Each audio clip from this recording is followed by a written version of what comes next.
Welcome to Conclusions and Learning Outcomes about the PSCM role. This is our 7th module. In our free 24-module masterclass about the principles of category management and strategic sourcing. Let's look at the conclusions from section 1A of this module. Okay, turning to the slide in your pack now. So what have we concluded? PSCM may sometimes be involved strategically in all types of public and private sector organisations. In general, the overall strategic and tactical role of PSCM depends on the commercial and operational circumstances in which an organisation operates. In general, as we see on the slide, procurement and supply chain tends to be more strategic where there are low profit margins and the organisation is heavily outsourced. So, as you see, PSCM tends to have a more strategic role in lower than in higher margin industries. The strategic role of PSCM appears to be more significant in industries with a high percentage of their total spend outsourced to third parties. Conversely, the more that a company is insourced and the more it makes high returns, the less procurement will have a strategic impact and will normally be of tactical significance. Another conclusion, in the public sector, the role of procurement and supply chain management tends to be tactical. This isn't because public sector procurement specialists are less strategically important or significant or knowledgeable than their private sector compatriots. The public sector tends to be insourced for the delivery of goods and services, or has historically been so, and has only bought in things of relatively low non-core significance. As you'll see from the conclusions on this slide, however, the more that the public sector tends to outsource core activities to third-party suppliers through things like private finance initiatives, outsourcing initiatives of that kind, the more that the role of purchasing and supply will have a strategic significance in the public sector. And the reason for this is that the critical delivery of the services that are core to the public service, if managed by third-party suppliers, the management of those third-party suppliers will become of strategic importance to the public agencies that have outsourced them through contracts. So, although at the moment it's still probably the case that in many areas of the public sector the role tends to be of fairly tactical significance, there is an increasing trend to outsource key activities, and this will lead to a more strategic role for procurement supply in most of the public services where these trends continue. Okay, so the final conclusion here is overall PSCM is always operationally essential for all types of organisation, but it may be necessary to adopt different strategic and tactical roles for particular categories of spend and activity. And what this means is we've developed a general argument that says that for some organisations in certain circumstances, in certain types of industries, with certain types of profits and outsourcing models, will over-determine the strategic or tactical role of procurement supply chain. But we also have to add another complexity here, and that's quite simply this. Within any organisation, even if it's only tactical, certain categories of spend, certain of the things that are bought, may very well be of strategic importance, even though the vast bulk of what is done is only of tactical significance. Sometimes organisations can't insource the things that are strategically important and have to work with critically strategically important suppliers in order to deliver some of the key things that are essential to their business. And the management of those relationships with those types of suppliers will have a massive impact upon the differentiation and performance of the organisation in their own markets. In those circumstances, even though the generality of what is done by the purchasing supply chain management function may be in all the categories, 80–90% of the categories may be of only tactical operational significance, a small percentage may be of strategic critical importance. And in those areas, there will be a strategic role for purchasing supply chain management.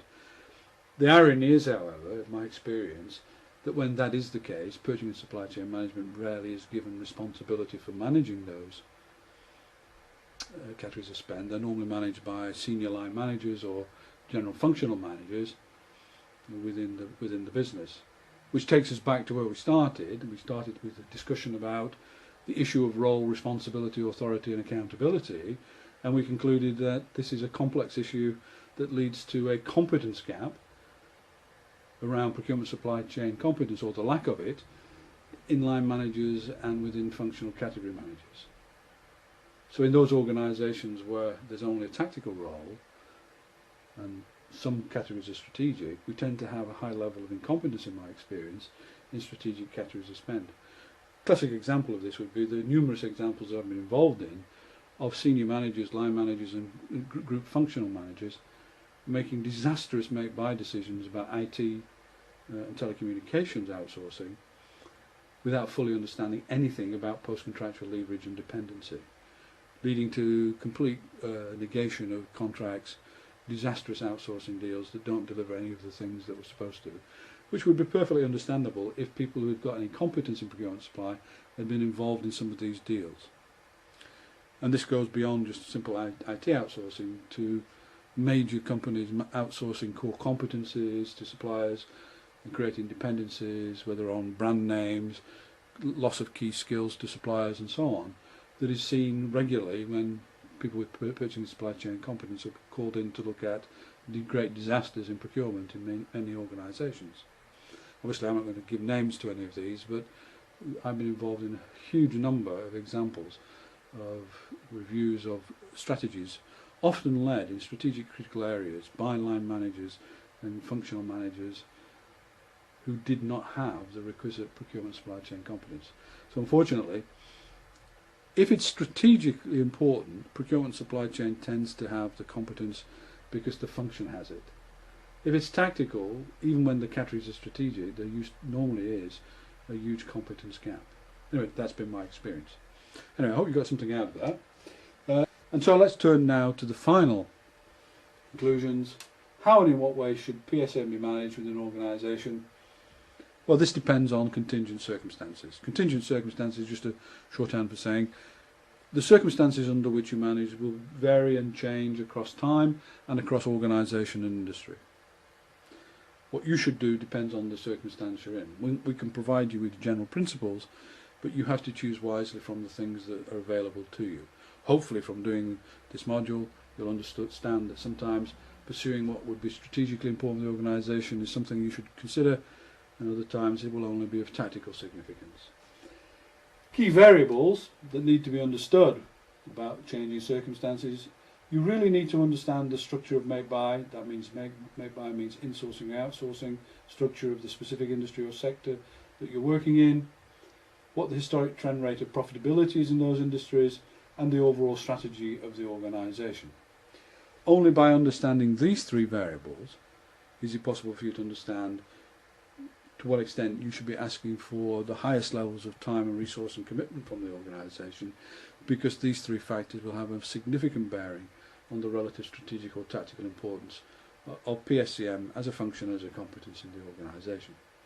And that means that not every organisation should be expected to have the same type of organisational structure, the same type of time and resource and commitment to the time and effort that's required to do world-class sourcing in every category of spend. It will depend. For those who are in the critical box, you should be pursuing world-class best practice in as many categories as you possibly can.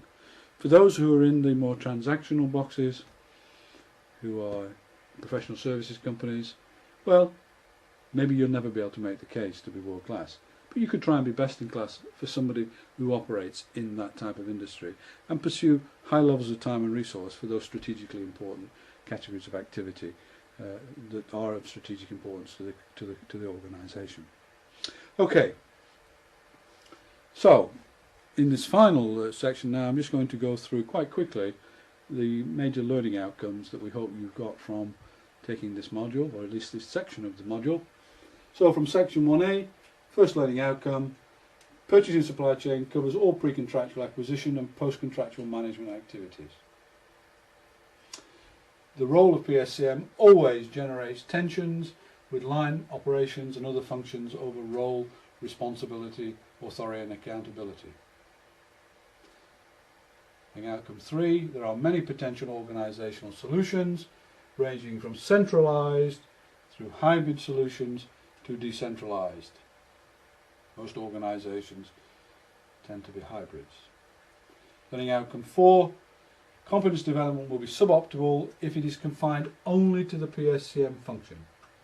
That means you should not exclude line operations and other functions from the development of the competence and the training in sourcematic simulation. Learning outcome 5, 3 broad academic schools of thought about whether PSCM role is strategic or tactical. Those 3 are: it is tactical, it is strategic, it depends. Learning outcome 6, the tactical school of thinking is the most prominent in the literature and contends that PSCM activities and tasks are non-core and of only operational rather than strategic significance. Learning outcome 7, strategic school is much less prominent but does argue that in certain organisations you can create competitive advantages by developing non-replicable ways of buying. The It Depends school contends that the role will always, while always having some aspects that are strategic and some that are tactical, will be more strategic in industries and sectors with a high degree of outsourcing, low profit margins and aggressive cost reduction targets. Also, in some industries and sectors, these strategic and tactical roles can vary over time and across different divisions and functions, even within the same organisation. Public sector tends to have a tactical role historically due to high levels of insourcing, but this will change to strategic the more the public sector outsources critical activities and tasks to suppliers. So that concludes the module. We hope you've learned something now about the debate about the strategic and tactical role of procurement supply, and also about the issue of role, responsibility, authority and accountability in the organisation, and how this has a major impact upon competence and development training for people within the organisation wider than the function itself. The next section deals with best-in-class and world-class practices for those who need to develop their competencies in detail. Thank you. Thank you for watching this video, and we do hope you found it of interest and value. A more advanced discussion of the issues is provided in the following reading material, and especially in Sourcing Portfolio Analysis by Andrew Cox.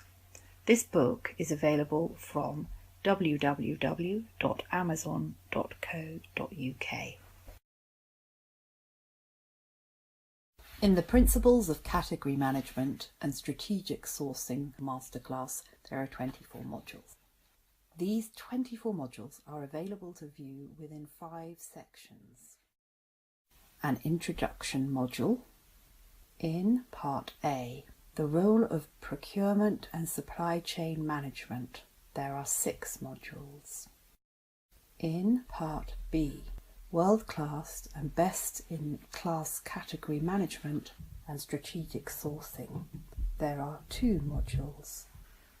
In Part C, the activities and tasks in a world-class category management and strategic sourcing process, there is 1 module.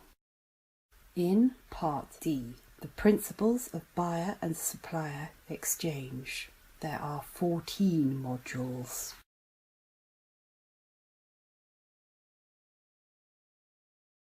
For those interested in reading more widely about the topics in this masterclass, the following articles and books are recommended. All books are available from Amazon UK. Electronic copies of the slides in this masterclass are available to purchase from IIAPS by contacting info@iiaps.org. This shows a list of practitioner and academic articles about PSCM, category management and strategic sourcing. This shows a list of books about PSCM, category management and strategic sourcing. To ensure the successful implementation of the PSCM transformation, IIAPS provides consulting support to embed learning by doing, and also to fast-track desired improvements in performance. Our primary consulting service support is the QV Strategic Sourcing Challenge Workshop. This workshop is always focused on challenging existing real-life category strategies and brings together internal clients, who design and specify requirements, and the PSCM strategy leads to identify the key demand and supply factors impinging on current value for money performance. The QV report identifies immediate areas for improvements in value for money, so the industry-leading quality, cost and delivery outcomes can all be achieved. For further information on the QV Strategic Sourcing Challenge Workshop, please visit www.iiaps.org/services-qv.html. For those interested in operationalising the concepts and methodologies discussed in this masterclass, the following route to accreditation and competence development is available. The International Green, Red and Black Belts in Advanced Purchasing and Supply Management. To obtain full professional membership, MIIAPS, at the International Institute, candidates have to utilise the concept introduced in this masterclass to develop and implement real-life category strategies and explain how this compares to world-class practices. The development of these real-time strategies is based on the application of best practice theory and the most advanced sourcing tools and techniques. Green Belt membership, awarded after successful completion of an initial category sourcing strategy supported by IIAPS staff. Red Belt membership, awarded after unaided satisfactory completion of a second real-life category sourcing strategy. Black Belt membership, awarded after unaided satisfactory completion of a third real-life category sourcing strategy. For further details about studying for these advanced international qualifications, download the brochure at www.iiaps.org/media-brochure.html.